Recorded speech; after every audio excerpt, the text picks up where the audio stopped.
नमस्ते ji, welcome back to my channel. कैसे आप सब। तो इस वीडियो में हम डिस्कस करेंगे इग्नू एमएचयू 14 से एक और इम्पॉर्टेंट टॉपिक जो कि है तुगलक। ये एक प्ले है जिसे लिखा है गिरीश कर्नाड ने एंड इन्होंने इसे ओरिजिनली कन्नड़ा लैंग्वेज में लिखा था एंड ये पब्लिश हुआ था 1964 में। एंड मोस्ट फेमसली देखा जाए तो इसे जो है 1972 में पुराना लाल किला जो कि दिल्ली में है वहाँ पर भी परफॉर्म किया गया है एंड इसे इंग्लिश लैंग्वेज में मुंबई में भी परफॉर्म किया गया था 1970 में।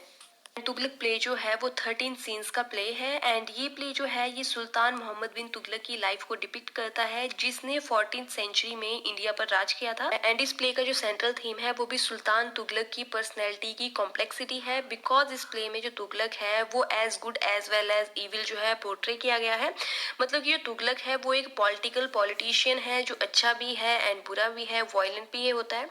एंड तुगलक जो है वो बहुत ही अच्छा मतलब कि मास्टर होता है चेस खेलने में एंड इसे कुरान का काफ़ी अच्छा नॉलेज होता है एंड इससे जो है ग्रीक अरेबिक हर तरह के लिटरेचर्स का भी नॉलेज था बिकॉज इसने पढ़े थे। मतलब काफ़ी ज्ञानी इंसान होता है ये। And Tughlaq wanted his life as a garden of roses where even thorns also give delight. मतलब कि तुगलक जो है वो रोज गार्डन की जैसी लाइफ चाहता था, जैसे कि रोज है उसमें जो थॉर्न्स होते हैं वो दोनों ही इसको डिलाइट देते थे। तो यहाँ पर ये जो है इनडायरेक्टली कहा जा रहा है कि तुगलक है वो पॉजिटिव एंड नेगेटिव दोनों तरह की लाइफ जीना पसंद करता था।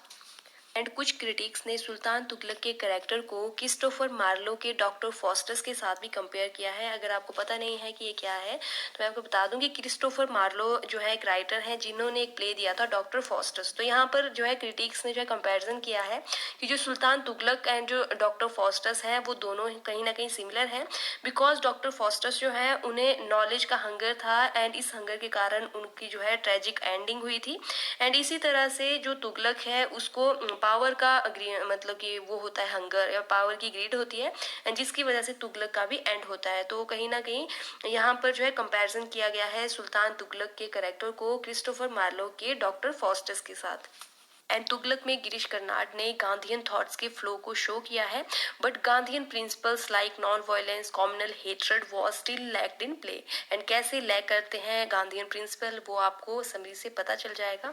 ओके तो ये थी तुगलक प्ले की छोटी सी इंट्रोडक्शन। तो नेक्स्ट हम जान लेते हैं इस प्ले के मेन कैरेक्टर्स के बारे में। तो सबसे पहले है तुगलक जिसे सुल्तान भी कहते हैं एंड ये इस प्ले का मेन प्रोटैगनिस्ट है। सेकंड है स्टेप मदर, ये तुगलक की स्टेप मदर है एंड स्टेप मदर का रियल नेम जो है वो प्ले में रिवील नहीं किया गया है।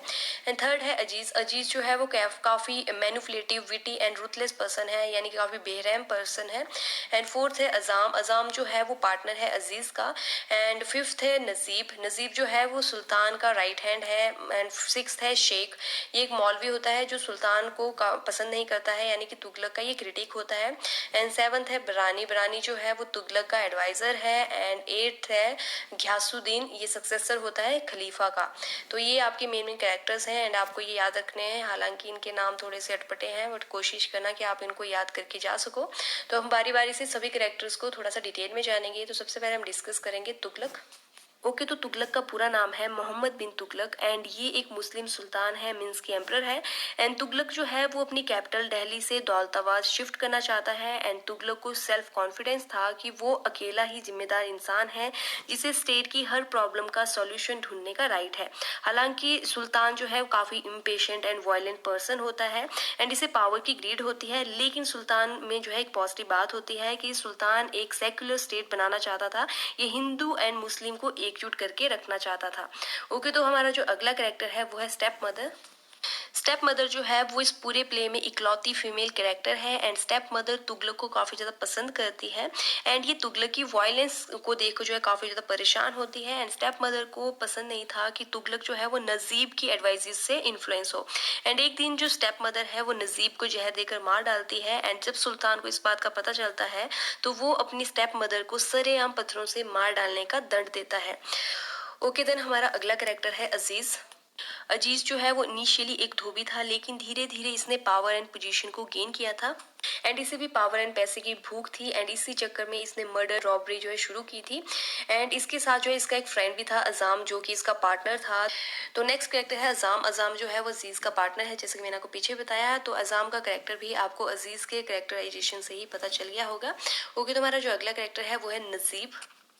नजीब तुगलक यानी कि सुल्तान का राइट हैंड था एंड ये तुगलक का खास और लॉयल आदमी था। एंड जो स्टेप मदर थी वो नजीब को बिल्कुल भी पसंद नहीं करती थी एंड वो इसे जहर देकर मार डालती है बिकॉज स्टेप मदर को लगता था कि सुल्तान की वायलेंस का जो रीजन है वो कहीं ना कहीं नजीब है एंड नजीब के कहने पर ही जो सुल्तान है वो इस तरह से वायलेंट हुआ है एंड सुल्तान का किंगडम जो है वो किचन ऑफ डेथ बन चुका है। लेकिन सुल्तान के अकॉर्डिंग जो नजीब है वो उसको वायलेंस के लिए उकसाता नहीं था बल्कि उसको रोकता था। एंड जब नजीब की डेथ हुई तो सुल्तान ने एक लॉयल फ्रेंड के साथ जो एक ग्रेट पॉलिटिशियन को भी खोया था एंड इस चीज़ का सुल्तान को काफ़ी ज़्यादा दुख भी था।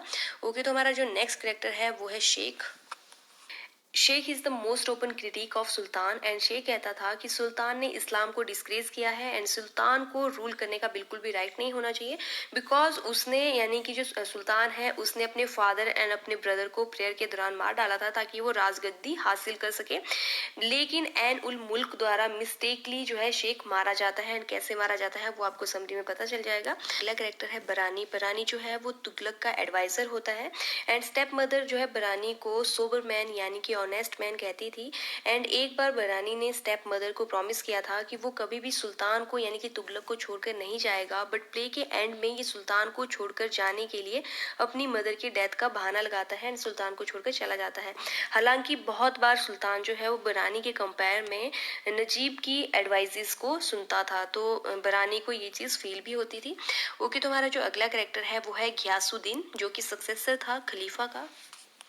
मीन्स ये खलीफा का सुल्तान था एंड जो तुगलक है उसने इसे दौलताबाद बुलाया था ताकि ये अपनी होली ब्लेसिंग्स जो है वो सुल्तान की प्रजा को दे सके बिकॉज इसे रिलीजन का सिंबल माना जाता था। लेकिन घियासुद्दीन को अजीज ने मार डाला था एंड अजीज ने घियासुद्दीन बनकर जो है सुल्तान की इस इनविटेशन सेरेमनी को अटेंड किया था। हालांकि अजीज जो है बाद में पकड़ा भी गया था।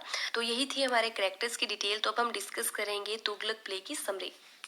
तो प्ले ओपन होता है मोहम्मद बिन तुगलक यानी कि सुल्तान के कोर्ट से जहां सुल्तान ने डिक्लेयर किया कि वो अपनी कैपिटल दिल्ली से दौलताबाद शिफ्ट करेंगे एंड दौलताबाद को दियोगिरी भी कहते हैं। तो दौलताबाद जो है वो दिल्ली से काफ़ी दूर साउथ इंडिया में पड़ता है। तो इस डिसीजन के पीछे सुल्तान के दो मकसद थे। फर्स्ट, इससे सुल्तान जो है वो साउदर्न पार्ट पर भी रूलिंग कर सकता था एंड इससे हिंदू मुस्लिम जो है एक साथ रह सकते थे बिकॉज दौलताबाद जो है वो हिंदू मेजोरिटी सिटी थी। एंड सेकंड, दौलताबाद जो है वो मिडल जैसे में सेफ कैपिटल भी थी जहां सुल्तान जो है वो मंगोलों के अटैक से भी बच सकता था। तो सुल्तान ने इस डिसीजन के साथ और भी कई तरह के डिसीजंस लिए। तो जो तुगलक की जनता थी, जो उसकी प्रजा थी, वो तुगलक के इस आइडियलिस्टिक एंड सेकुलर डिसीजन के रिगार्डिंग जो है दिल्ली सिटी कोर्ट के बाहर डिस्कशन कर रही थी एंड सुल्तान के कुछ डिसीजंस जो है वो तो सिटीजन द्वारा सपोर्ट किए गए लेकिन कुछ ऐसे भी थे जिनके अगेंस्ट लोग थे। सुल्तान की 5 टाइम प्रेयर की जो पॉलिसी थी उसे सभी सिटीजन्स ने अच्छे से एक्सेप्ट किया था बट सुल्तान का जो डिसीजन था कि अब हिंदुओं से जजिया कर नहीं लिया जाएगा, इस डिसीजन से मुस्लिम खुश नहीं थे। अगर किसी को पता नहीं है कि जजिया कर क्या होता है तो मैं आपको बता दूं कि जजिया कर जो है वो एक धार्मिक कर है जिसे मुस्लिम राज्य में रहने वाले गैर मुस्लिम लोगों से वसूला जाता था। यानी कि जो मुस्लिम नहीं होते थे वो इस कर को देते थे। तो इस कर को जो है हिंदुओं के लिए सुल्तान ने माफ करवा दिया था जो कि मुसलमानों को बिल्कुल भी पसंद नहीं आया। एंड सेकंड, जो मुस्लिम पॉपुलेशन थी वो सुल्तान की इस डिसीजन के भी अगेंस्ट थी कि जो कैपिटल है वो दिल्ली से दौलताबाद शिफ्ट हो बिकॉज ये दौलताबाद जाना नहीं चाहते थे क्योंकि दौलताबाद स्टेट जो है वो हिंदू मेजोरिटी थी। तो मुस्लिम लोगों को डर था कि वहाँ पर उन्हें जजिया कर देना पड़ेगा। तो ये जो है इस स्टे मतलब कि इस कैपिटल को शिफ्ट नहीं करना चाहते थे। हालांकि जो सुल्तान है वो एक सेकुलर कंट्री बनाना चाहता था, अपनी एक स्टेट बनाना चाहता सेकुलर, जिसमें इसने हिंदुओं को काफ़ी ज़्यादा फेवर किया बिकॉज ये आइडियलिस्टिक बनना चाहता था एंड ये चाहता था कि हिंदू और मुस्लिम जो है वो एकजुट होकर रहें। एंड प्ले में आगे क्या होता है कि एक आदमी है जिसका नाम होता है अजीज, ये सुल्तान के कोर्ट में आता है एंड अजीज जो है वो एक मुस्लिम धोबी था जिसने अपनी आइडेंटिटी जो है वो मुस्लिम से हिंदू में चेंज की थी किसी पर्पस के लिए। तो अजीज जो है वो अपना नाम विष्णु प्रसाद वहाँ पर बताता है और ये हिंदू ब्राह्मण बन चुका होता है एंड अजीज ने सुल्तान के अगेंस्ट जो है केस फाइल किया था कि उन्होंने अनफेयरली जो है उसकी जमीन हड़पी थी। एंड अजीज जो है वो पावरफुल एंड रिच पर्सन बनना चाहता था। तो इसने अपने फ्रेंड अजाम के साथ मिलकर जो है दौलताबाद जाने का प्लान बनाया ताकि वो रास्ते में लोगों को चीट करके उनसे पैसे कमा सके। ओके, तो नेक्स्ट अब जो सीन है वो तुगलक पर शिफ्ट होता है। तो अपने प्राइवेट चैम्बर में जो तुगलक है वो चेस खेल रहा होता है एंड जो नजीब एंड जो बरानी है वो वहाँ पर आते हैं बिकॉज उन्हें पता चलता है कि जो शेख है यानी कि जो क्रिटिक है तुगलक का, वो लोगों को जो है सुल्तान के अगेंस्ट भड़का रहा है कि सुल्तान ने अपने मतलब कि अपने भाई एंड अपने ब्रदर को जो है मारा है जब वो प्रेयर कर रहे थे ताकि वो थ्रोन को पा सके। तो ये सब बातें जो है वो सुल्तान को बताते हैं। हालांकि जो नजीब है वो सुल्तान को एडवाइस देता है कि उसे ऐसे एक्यूजेस को इग्नोर करना है, उसको कोई भी अटेंशन नहीं देनी है।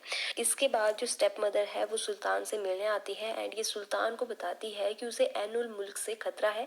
ऐन उल मुल्क जो है वो आपका एक माइनर कैरेक्टर है, इसको आप याद रख लेना। एंड ये जो है आके इसको बताती है कि ऐन उल मुल्क से सुल्तान को खतरा है बिकॉज सुल्तान जो है वो ऐन उल मुल्क को हल्के में ले रहा था।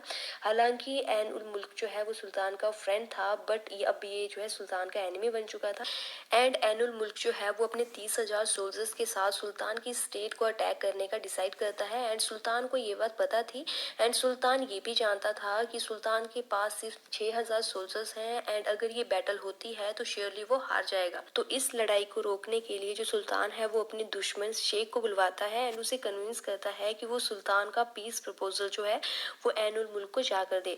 हालांकि इसके पीछे सुल्तान की बहुत बड़ी चाल थी, साजिश थी एंड सुल्तान जो है वो शेख को एज रॉयल पर्सन ड्रेसअप करवा के बिल्कुल अपने जैसा बनवाकर जो है उसे एलिफेंट पर भिजवाता है ताकि जो ऐन उल मुल्क है वो उसे सुल्तान समझे। एंड हुआ भी ऐसा ही, जो ऐन उल मुल्क है वो शेख को सुल्तान समझकर उसको गलती से मार डालता है एंड सुल्तान की ये जो प्लानिंग थी ये सक्सेसफुल हो जाती है एंड सुल्तान चाहता भी यही था।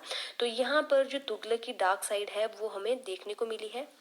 एंड इसके बाद जो सुल्तान है वो बिरानी, नजीब एंड स्टेप मदर के साथ बैठा होता है तो रतन सिंह वहां पर आता है एंड ये सुल्तान को ऑनेस्ट स्काउंड्रल कहकर पुकारता है एंड ये भी रिवील करता है कि कैसे सुल्तान ने धोखे से शेख को मरवा दिया। एंड रतन सिंह का भाई जिसका नाम होता है शियाब, उसको रतन सिंह अमीर एंड जो सैयद हैं वो उसे सुल्तान को मारने की कॉन्स्पिरेसी का लीडर बनने के लिए कहते हैं बिकॉज ये सुल्तान के फुलिश एक्ट से काफी ज्यादा मतलब फ्रस्ट्रेट हो चुके थे एंड सुल्तान को खत्म करना चाहते थे। हालांकि जो शियाब है वो ऐसा करने से मतलब कि लीडर बनने से इनकार कर देता है एंड इसके बाद जो शियाब है वो खुद पर्सनली सुल्तान से मिलने जाता है एंड उसे कैपिटल दौलताबाद शिफ्ट करने के लिए मना करता है। बट जो सुल्तान है वो नहीं मानता है एंड सुल्तान के अकॉर्डिंग अगर वो दौलताबाद शिफ्ट करेगा तभी उसकी जो मतलब कि स्टेट है वो फ्लॉरिश करेगी। एंड जो सुल्तान है वो फिर फ्रस्ट्रेशन एंड क्रुएल्टी में यहाँ पर जो शियाब है उसको मरवा देता है। तो यहाँ पर हम जो है सुल्तान की फ्रस्ट्रेशन, उसकी वायलेंस को अगेन देख सकते हैं। एंड इसके बाद जो सुल्तान है उसको रतन सिंह, अमीर एंड सैयद की कॉन्स्पिरेसी का भी पता चलता है जो कि वो सुल्तान के अगेंस्ट कर रहे थे। तो ये इन तीनों को मरवा देता है एंड इनकी डेड बॉडीज को पब्लिक में लटकाने के लिए कहता है ताकि जो पब्लिक है उनमें ये एक एग्जाम्पल सेट कर सके। इसके बाद जो सुल्तान है वो सबसे ज्यादा फुलिशनेस तब ऐड करता है जब वो कॉपर एंड ब्रास के करेंसीज चलवाता है एंड ये डिक्लेयर करता है कि सभी क्वाइंस की वैल्यू जो है इक्वल रहेगी, चाहे फिर वो गोल्ड हो, सिल्वर हो, कॉपर हो या ब्रास हो। एंड ये प्रेयर्स पर भी बैन लगा देता है। तो अब जो लोग हैं उनकी नज़र में सुल्तान और ज़्यादा गिर चुका था एंड इसके बाद सुल्तान जो है वो जल्द से जल्द दौलताबाद पहुंचना चाहता था। तो ये रातों रात अपने आदमियों को यानी कि अपनी प्रजा को दौलताबाद के लिए निकलने का ऑर्डर देता है। एंड इस जर्नी के दौरान रास्ते में बहुत सारे लोग जो हैं वो हंगर एंड डिजीज से मर जाते हैं एंड जो ऑफिसर सुल्तान ने अपने लोगों की देखभाल के लिए मतलब जर्नी के दौरान अपने लोगों की देखभाल के लिए अपॉइंट किए थे वो भी करप्टेड निकलते हैं एंड लोग इस जर्नी के दौरान बहुत सारा सफ़र करते हैं एंड अजीज एंड अजाम जो है वो प्लान बनाते हैं कि कैसे जर्नी के दौरान वो पैसे ऐंठेंगे। एंड आगे अब जो सीन है वो दौलताबाद में शिफ्ट होता है यानी कि जो हमारा सुल्तान है वो अब दिल्ली से दौलताबाद शिफ्ट हो चुके हैं। तो वहाँ से आपका सीन जो है आगे स्टार्ट हुआ है। तो होता क्या है, जो सुल्तान है उसको पता चलता है कि उसका जो खास आदमी है यानी कि जो नजीब है वो मारा गया है एंड दूसरी ओर सुल्तान की जो स्टेप मदर है वो उसके पास आती है एंड उसको बहुत ज़्यादा डांटती है कि उसकी फुलिशनेस की वजह से जो उसने फुलिशनेस की थी कि गोल्ड, सिल्वर एंड जो कॉपर एंड ब्रास है सब कॉइन्स जो है इक्वल है, उसकी वजह से जो इकोनॉमी है वो कोलैप्स हो रही है बिकॉज लोग जो है वो फेक कॉपर एंड ब्रास के कॉइन्स बनाकर उन्हें ओरिजिनल गोल्ड एंड सिल्वर के कॉइन के साथ एक्सचेंज कर फ़ायदा ले रहे हैं। बट जो तुगलक है वो अपने फ्रेंड नसीब के मर्डर से इतना ज़्यादा फ्रस्ट्रेटेड था कि वो इन बातों पर बिल्कुल भी ध्यान नहीं देता है। एंड जो सुल्तान है वो पता करवाता है कि नजीब की आखिर डेथ कैसे हुई। तो बहुत ज़्यादा छानबीन करने के बाद सुल्तान को पता चलता है कि उसकी स्टेप मदर ने ही नजीब को पॉइजन दिया था। एंड जो स्टेप मदर है वो भी सब कुछ कन्फेस कर देती है। एंड स्टेप मदर कहती है कि उसने ऐसा इसीलिए किया क्योंकि जो सुल्तान है वो बहुत ज़्यादा क्रूअल हो चुका था, बहुत ही रॉन्ग डिसीजन ले रहा था। एंड ये सब वो नजीब के इन्फ्लुएंस में आकर कर रहा था। बट जो सुल्तान है वो अपनी स्टेप मदर को माफ़ नहीं करता है। एंड ये पत्थरों से मार मार कर स्टेप मदर को मारने का ऑर्डर देता है। एंड स्टेप मदर जो है वो मारी जाती है। एंड अब सुल्तान दो ट्रस्टवर्दी लोगों को खोकर यानी कि नजीब एंड स्टेप मदर को खोकर सैड एंड लोनली रहने लगता है। एंड जो बरानी है वो भी बहाना लगाकर तुगलक से दूर चला जाता है। एंड फिर कुछ दिनों बाद जो सुल्तान है वो अनाउंस करता है कि उन्होंने घियासुद्दीन को दौलताबाद इनवाइट किया है। घियासुद्दीन यानी कि जो सक्सेसर थे खलीफा के, उनको इनवाइट किया है।